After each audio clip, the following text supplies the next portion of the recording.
Canaveral Air Force Station as we get set to launch the GO satellite on top of an Atlas V rocket.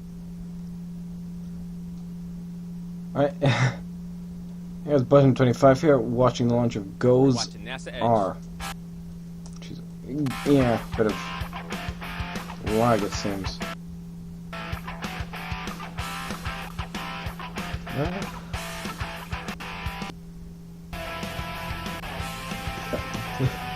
Yeah, sorry. Hey, welcome to NASA Edge. We're here at NASA Kennedy Space Center's press site as we get set for the launch of the Geostationary Observational Environmental Satellite, or the GOES-R satellite. Over the course of the next hour, we have a jam-packed show. We have a number of subject matter experts that are going to be talking all about the GOES-R mission. And, of course, my co-hosts Franklin and Blair will be joining us, too. Before we get to our first guest, I just want to let you know that we are being broadcast on multiple platforms. We're on NASA TV, YouTube, Ustream, and Facebook. At 4:14 p.m. Eastern Standard Time, NASA TV will change coverage from our show to the docking of the Soyuz at the International Space Station, but will remain on the social media platforms at Facebook, YouTube, and Ustream. So if you want to continue coverage of GOES-R, just switch on over from NASA TV to our social media platforms, and we'll get to complete coverage. Joining us now, we have David Mitchell, who's the Flight Projects Director at NASA Goddard Space Flight Center. How you doing, David? Good, Chris. It's a great day for a launch. The weather's just perfect right now. It sure is. I mean, usually when we come down here for these launches, it's hot, it's muggy, but here it's nice and cool now. Yeah, no mosquitoes. Now, we have a satellite that's going to be launching today that is a game changer. And it's primarily a NOAA mission, but NASA is also a partner. What is NASA's role in GOES-R? Right. NASA and NOAA have been working together for the last 40-plus years on these missions. This is the 17th in the line of satellites that we're putting up today. We'll work with NOAA very closely on the requirements, and then we develop through the acquisition process, working with all our contractor communities on developing a system like this one. This really, as you say, is a game changer. It's bringing it up to the next generation, and the weather forecasting enhancements are going to be awesome. I personally worked on the program for about 8 years on the previous generation, and it's so exciting to be back here again, being a part of this next generation mission coming up in a little while now. Now, since you've had personal experience with the previous GOES, can you, from your perspective, what is that difference between the GOES satellites that are currently up in orbit now to the ones that, especially GOES-R, that's going to be launching here today? Right. So there's some of the things that'll be such an enhancement is the ability to scan 5 times greater than the current system on station, the resolution 4 times greater. Some have talked to it akin to going from a black and white TV to high def TV. So really pretty awesome. And I've got to say, personally, last night I was with a gathering of folks that I hadn't seen in years, and these people have such a commitment. They've been working decades on these programs, and just to see them all again working so hard together, the families, their commitments, it's just wonderful to be amongst all of this, and we hope for a great launch tonight.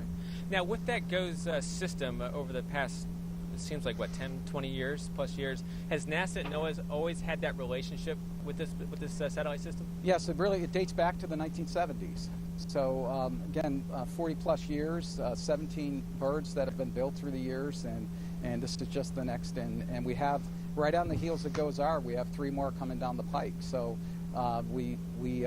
weather forecasting is so critical, and we're going to just see such a leap of technology here, and what we were able to see on the Weather Channel and elsewhere. It's going to be amazing in just a few months when we check it out. It's going to be a forecaster's dream to have the data from the satellite, isn't it? Pretty awesome. Yep, absolutely. Now, as the Director of Flight Projects at NASA Goddard, what is your specific role with GOES? Yeah, so we have several dozen missions in development, formulation, and operations, and so GOES is one in that cadre of projects. NOAA is a huge customer to the Goddard Space Flight Center and to NASA. There's really a big amount of our work content comes in through here, and even this year we have GOES going up today, we hope, and then next year we have a polar orbiting mission for NOAA that we're putting up out of Vandenberg Air Force Base. Now, we have a lot of partners involved. Of course, we have NASA, we have NOAA, we have Lockheed, who's building the spacecraft. Right. what's it from your perspective as I'm going to LA. projects? What's that challenge of working with all those partners in a big project such as Ghost? Right. It's just an amazing group of people that they put their heart and soul into it, and it really does become, over a period of years working together, a true what we call badgeless team. These people do whatever it takes to get it across the finish line. And actually, we talk about the finish line being at launch. It's really the start. I mean, then we really start with the mission and get it launched, get it checked out, and then turn it over to NOAA. And the National Weather Service has such a great asset up there. Now, when you're getting that data down, I'm sure that NASA scientists and NOAA scientists, you're all sharing that data with everybody, right? And you'll get that access to that data at NASA Goddard. Right, absolutely. There's a nice synergy there with the Earth scientists at NASA Goddard and NASA as a whole, working with the NOAA scientists. And I always bring it back to the people that are most affected, actually all of us, but whether it's hurricanes bearing down on us or whether it's the fishermen out in the North Atlantic during a storm. Right. The assets on board the GOES-R spacecraft and the other birds is just, it provides such a lifeline, truly. Yeah, I can see it. And the great thing about this, from your perspective, I imagine, is that it doesn't end here with this launch, because you have other GOES that are going to be launching in the years to come. ST&U, yeah. So it'll go into the 2030s. So it's really pretty awesome, and very excited to see what this does when we see it jumping out at us on the TV station. I can feel the passion coming out of you. I can see it.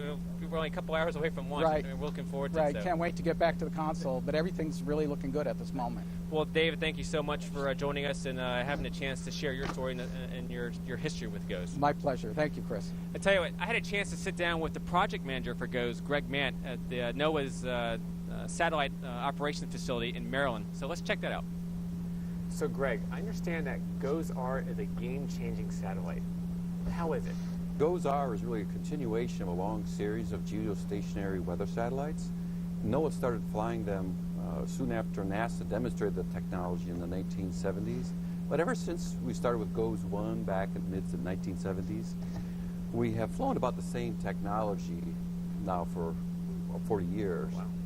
This is the first time that we are from end to end redoing the entire system to introduce state-of-the-art technology into the GOES program. So it's a very exciting time for those of us who love building satellites to introduce a lot of new technologies, but also for the users who are going to see, like you said, a game changer in their world of new data sets, different ways of getting it that will really help them in their forecast process. I mean, essentially, this is a complete overhaul. It's a complete overhaul. Every aspect of the program is being changed. So, Greg, I understand that this satellite is packed with a lot of instruments and a lot of cool stuff. Every instrument is upgraded and improved over what we've flown in the past. Our primary instrument is what we're calling our advanced baseline imager. In the past, we've had about 5 channels. We're going to have 16 channels. So we're tripling the number of channels. The resolution in the visible spectrum is going to get doubled, so we're going to get a 0.5 kilometer resolution in the visible. Plus, we're scanning at a tremendously faster rate. So we'll be able to scan the entire hemisphere from the North Pole to the South Pole every 5 minutes. So when you combine all 3 of those things, we're going to have an amazing amount of data coming down to the forecaster, so they really understand all the weather activity that's going on across the hemisphere and really improve their ability to forecast and warn. Now, of course, the first letter in GOES is geostationary. What does that mean in the scientific community? Well, geostationary basically means it's at an altitude that its orbit is going around the Earth at the same rate that the Earth is rotating. Therefore, from an observer on the Earth looking up, it appears that the satellite is always over you at every point. And that's what's really nice for the imager is when you take loops, it is really a movie of what's happening over you right now. NOAA's responsibilities for forecasting really go from the far western Pacific out to Guam, all the way to the west coast of Africa, primarily for like tropics and watching the hurricanes form. So we need 2 GOES satellites to cover that whole area. Okay. The critical part of the mission is continuity. So like I said, we've been flying it since the 1970s. Right. So we're basically continuing that, and we've got to continue to populate the atmosphere as the old ones reach the end of their life and we remove them from orbit. We replace them with the new capability. Okay, so as a meteorologist, as a climatologist, what's cool about this satellite that I can't wait to see in terms of data or imagery? The biggest thing from our forecasters, and I'm getting it directly from them because we've been actually feeding simulated data to them to get them used to the data product, and so they're getting pretty excited. In fact, they're a very tough crowd to please. You got to really prove it to them that it's valuable. Right. But when we've been showing this stuff, the comments we've been getting back like, "Wow, I want this in my office yesterday. Come on, hurry, hurry, hurry." So we have really built up a lot of excitement out there. And the biggest thing they've said to me is, you know, in the old goes, it's like you were showing us pictures of what's been happening. Now, you're showing me a movie of real time. But even better, in the past, I was watching old black and white television. You're showing me HD TV. So when you do that, example like a hurricane or a tornado, you are watching every aspect of it and see how this is forming and how it's changing, so that you can very quickly say, I know what's going on. I'm going to put this warning out to tell the public. And because of the faster scanning and the higher resolution, you can get much more precise knowledge of what's going on and where. In addition, we're adding a lightning mapper. And so for the first time, we'll be able to see not only cloud to ground, but cloud to cloud lightning. Right now, there's a surface network that shows cloud to ground. Okay. But about 90% of lightning is cloud to cloud. And the researchers have shown that if you're watching all this, there's an incredible spike up of lightning activity as a tornado is just getting ready to form. Oh, wow. And so now, you know, maybe 30 minutes ahead of time, they'll see this huge burst of lightning activity, and they're going to go, oh, we're going to focus on that and be able to say, yes, indeed, a tornado is going to start now. And so they'll be able to extend the lead time in terms of their tornado warnings. And even more importantly, when you hear there's a tornado warning in your county, what is your response? I know mine is, I run to the door to see it. Right? I mean, that's true. That's true. And a lot of that is because, you know, there's a lot of, well, is it really? You know, there's so much false alarms because they sort of overwarn to make sure people are prepared. Well, now, because of this new data sets, their certainty that it's coming is going to double. So that means they're not going to pull that alarm nearly as often. And when they do, people know, oh, I got to take this seriously and act. So that improvement in the certainty of that specific thing and where it's happening, I think will dramatically improve the warning process. And the forecasters love to be able to give much more precise information to the public to be able to respond. It's actually really scary seeing that. Joining us now is Seeing that you people have to, Americans have to actually worry about tornadoes. Oh, it's my pleasure. I'm glad to be here. Listen, I mean, Greg made a lot of claims about a lot of the great things that obviously GOES is going to do, some of the upgrades. But tell me a little bit, as you worked on the project, what were some of the challenges that you and your team faced in trying to put together this groundbreaking and amazing satellite? Well, I'll tell you, this industry, building spacecraft to meet specific science requirements, operational requirements, always has challenges. We've had the gamut. We've run the gamut from having challenges to meet the spectral or the color, measuring the specific colors and the instruments, to making the spacecraft really magnetically quiet so the magnetometer would collect the right data for us. So we've had multiple challenges in every aspect. Now, how did that work? Did they give you a list of all the things they wanted to jam into the spacecraft, and you basically and your team had to figure out how to make that possible? Well, it starts with the science vision. The scientists want to make GOES continue to take great data, and they want it better. So many years ago, they started, the scientists of NOAA and NASA came together and started specifying what kind of data they wanted, how many channels, what colors did they want to look at in the spectrum, whether it be visible or infrared or near infrared. And they asked us to make those really, really precisely. So we took those visions of how they were going to use that data and created a specification from that. And we specified to the contractors, to the vendors at industry, how we wanted the spacecraft to be built and the instruments. We started with instruments, which is the key to part of our success. We started with ABI, and we went out in the industry and asked industry, what do you have? What's going to fit the bill? Yeah, and I imagine this is particularly challenging because these spacecraft fly for a long time. So not only do you have to find the right technology, but you've got to plan for this lasting quite a long time. That's right. You know, you're going to talk to Steve Jolly here, one of my peers in this business. He was the chief system engineer for Lockheed on GOES-R, and I'll tell you what, we drove him crazy because we asked him, hey, if this thing has to last 5 years in just sitting there on orbit and then 10 years operating. So, Steve, make that happen. I'm sure he did a fine job. Oh, Lockheed did an awesome job. We'll find out from them later. But now from a weather perspective, you said, and Greg mentioned this too, that part of what you guys did is talk to the forecasters, the meteorologists, and things like that.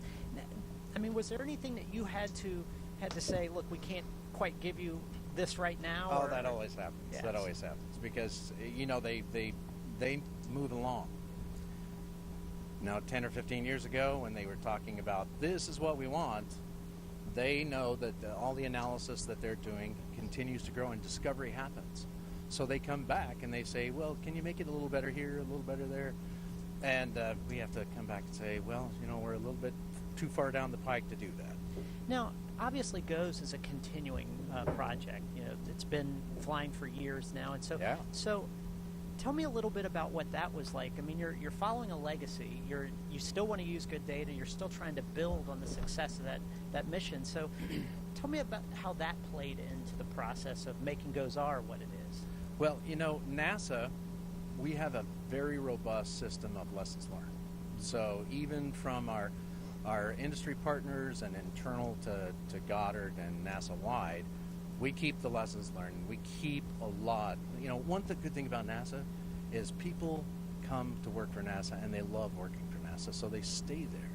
So we have this very rich, broad base of expertise and knowledge and skills and brilliant engineers, brilliant scientists that we can pull back in and say, hey, come tell us if this is going to actually work. And we do that a lot. Now, I imagine it's got to be great for them, too, because if they worked on a earlier GOES-R, then they're probably like, oh, if we'd had this, you know, when we were developing it, would have been fantastic. Oh, yeah. That comes with the territory. So, GOES-R, obviously, we're going to launch today, and it's going to be a great success. Looking forward, you've got three more spacecraft after GOES-R. That's right. And how are they going to look in comparison to GOES-R? I mean, I imagine by the time they're done, there'll be more technology and more things you can bring into the spacecraft. Well, we have actually built 4 duplicates, and 4 of them, all of the instruments for all 4 of the spacecraft are complete and ready to be integrated. And in fact, Lockheed is already integrated S and is in environmental testing. T is being integrated, U is being integrated as we speak. So we're going to have 4 identical spacecraft, 4 satellites that are going to just blow your socks off. They will. Now, will it take having all 4 satellites launched and flying to give us the real full impact of GOES, or what are we going to get immediately from GOES-R flying? Well, you know, I think you've heard from Greg that we're going to take about 6 months to test and make sure that all the systems work, all the data is flowing properly. And once that test phase is over with, we hand it over to the operators. The operators start flowing data. That is going to be immediate. When it starts flowing to the Weather Service, you're going to see better forecasts in the continental United States immediately. That's awesome. It is awesome. It's going to be great. We could always use better forecasts, although I got to give props to the forecasters here because the forecast for today's weather is absolutely perfect. Yeah, they brought it in. It's wonderful. Couldn't ask for more. Well, I'm also wondering now, thinking about GOES-R, I have one question that's been just I've been dying to ask, and that is GOES-R, S, T, and U. Why letters? Why not numbers? What's the motivation behind the Alpha system? That's a good question. I don't know that history. It's Alpha in development, and then it goes numeric on orbit.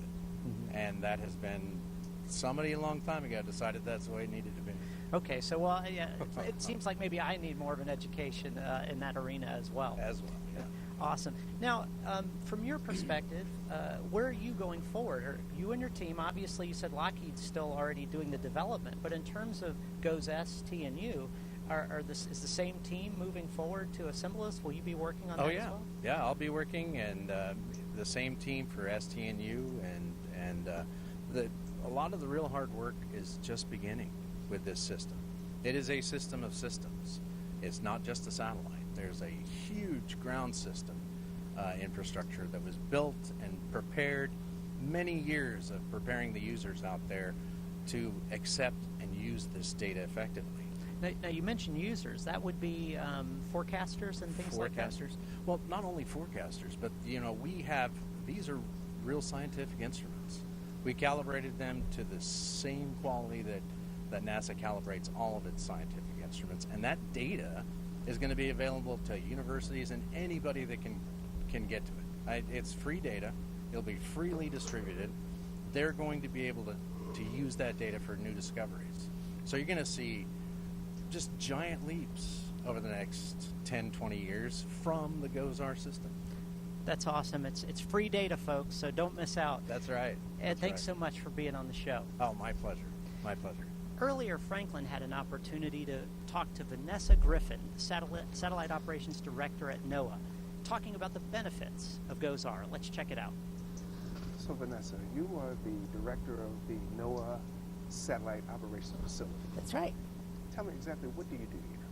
So I lead a very large team that is responsible for I think what I'll do environmental satellites. is I'll have both So we operate the satellites Soyuz that docking and the built GOES-R and launch in operated. We operate this one satellites video. for Department of Defense, the DMSP satellites. I'm We not operate completely sure. the GOES satellites, the POSE satellites, all the satellites, about 16 in total right now.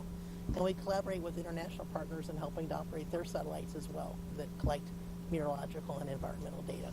Now, when I drove up to this building, I looked at it and I said, this is a very interesting looking building. It's very modern. Tell us a little bit about the building. So this building was designed in the early 2000s. It was actually opened in 2006. It was very unique because for the first time we got to take a clean sheet of paper and say, if we're building a facility just to operate weather satellites and do data processing for those satellites, how would you design it? And so we designed it from ground up to be a good building for doing this function. So where we're in here is our operations facility, our floor. So all of our day-to-day 24/7 operations goes on here in this big room. And then behind us we have our launch control room. So we built this building so we could launch 2 satellites.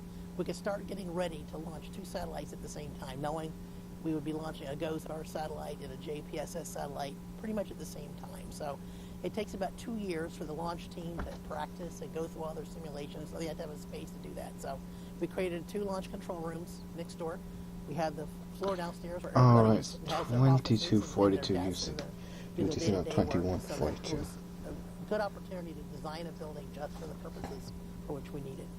So in this operations facility, you also have a search and rescue. Tell me about that. Okay, so we have what's called SARSAT, which is Search and Rescue Satellite Aided Tracking. So basically all of our weather satellites, and not only ours but our international partners as well, carry instrumentation on board that can detect beacons that mariners, boaters, hikers, aircraft pilots, they carry these beacons. That was with them. Baron If they get 58, in by the way. trouble, they can turn the beacon on. It sends a signal out, starts radiating a signal. That signal gets picked up by our satellites and gets sent back to here, to our mission control center here. And then we basically detect that signal. We have a database of all those beacons that you buy. So if you like to hike, you go down to your local REI store, your local store, and you buy a beacon for, whatever it costs, and you register it with us. So you register it with our database, your name, your address, your phone number. And then if you get in trouble on a hike, if you fall down and hurt yourself or something happens and you need help, you just push a button. Next time a satellite comes over, we find the signal. It basically takes 2 satellites to triangulate where you are, and we find out where you are within about 15 kilometers. And then we will then verify that the signal is real, that beacon is registered, and who it's registered to. Then we contact the local rescue authority, whoever that is.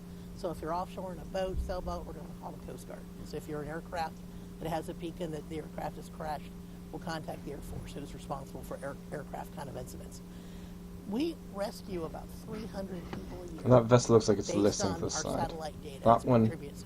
is I really can can't tell basically what's wrong say with that it. rescue That one happened capsized. because of the satellite system, the SARSAT system. And since That's the the beginning life of raft. time, if you look at the whole globe, it's been like over 40,000 rescues around the globe because of this international SARSAT system. So if I hung out here for a week, the chances are something would happen over there where some... Oh, it probably if you were here for an hour, we might get an alert. We get alerts quite often. So also when I came in, I saw on the sign where it said ice facility. What is ICE? Okay, so it's a collaboration between the Navy, I'm presuming sea NOAA, ice? and the Coast Guard. They use satellite data to look at the ice over the Arctic and the Antarctic. kind and of said other that parts of the correctly. world. They also do snow mapping and snow depth analysis over the whole world. But their predominant thing is ice. So they're looking at ice in the Arctic and in the Antarctic, and they're helping mariners who are trying to get through the ice. They're trying to take their ships, cargo ships, container ships, and get through the ice. They're helping icebreakers, the Coast Guard icebreakers that go out and rescue things or help people get through the ice. We're determining where the ice is. That was like and an also where the aircraft ice more than isn't. a So we're or an basically airplane helping more than a the course helicopter. through an ice-infested waters that allow them to transit without getting stuck. That's what we're trying to avoid. We're trying to avoid any ship getting stuck in the ice anywhere. Now, even though this building is fairly new, you actually had to change the infrastructure to actually manage the satellite operations for GOSAR. Tell us about that.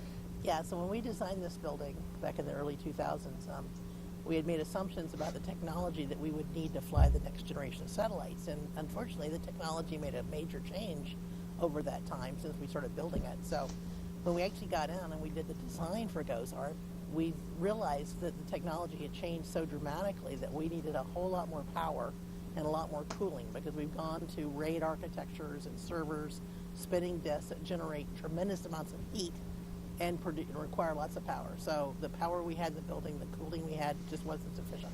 As a matter of fact, it was so insufficient we could not even just like enhance it, like, change it or, beef it up. We had to like start over. So we had very carefully over a period of years to take out all of the generators and replace them with new generators that were much bigger. We had to replace all the water cooling systems, the chillers. And basically we've maximized the amount of power we can ever get into this building that the county can ever provide to us. Utility company, we've basically maxed out everything we can take from them. For GOSAR? For GOSAR and JPSS together, okay. The two big generations, the two big flagship satellites together. They each have very large ground systems with lots of computers, lots of servers, the whole third floor of this building. Matter of fact, the third floor had to be doubled in size. About half of it at the time when the design was for computers, the other half was for different rooms and spaces and classrooms and things. We basically had to make the whole thing one huge computer floor to make sure we have the good reliability and redundancy. That's definitely interesting. Power systems, and to be able to operate all these new satellites that are going to start flying next year with GOSAR. Right now, we're going to go to Mike Carey with a preview of NASA Television's coverage of the GOSAR launch coming up at 4:45. Thank you, Franklin. I'm here in the Atlas Spaceflight Operations Center on Cape Canaveral Air Force Station where the launch control team is. This is where all the folks are getting ready to launch the Atlas V rocket with NOAA's GOSAR satellite atop. They're working through a very large countdown procedure book with hundreds of procedures in it. Everything is going well. We just had a weather briefing from Launch Weather Officer Clay Flynn, and we're now 100% go. So I think no launch constraints, so everything's going well. We're getting ready to kick off our coverage at 4:45, and we'll have a lot more details for you then. Now, in a few moments, NASA Television will switch over to coverage of the Soyuz ISS docking. Actually, and then we will be continue our broadcast on our social networks. Right, so YouTube, I'll post Facebook Live, this actually as a kind of the pre-flight. When I come back, I'll be here with the National Weather Service's Joe Pica. You're watching NASA Edge. Right, so on this here, this is a pre-flight. It gives you a bit of info on the satellite and the people who are behind the satellite. Now we're going to transition onto the Soyuz docking, and then we're going to transition to the launch. See you then.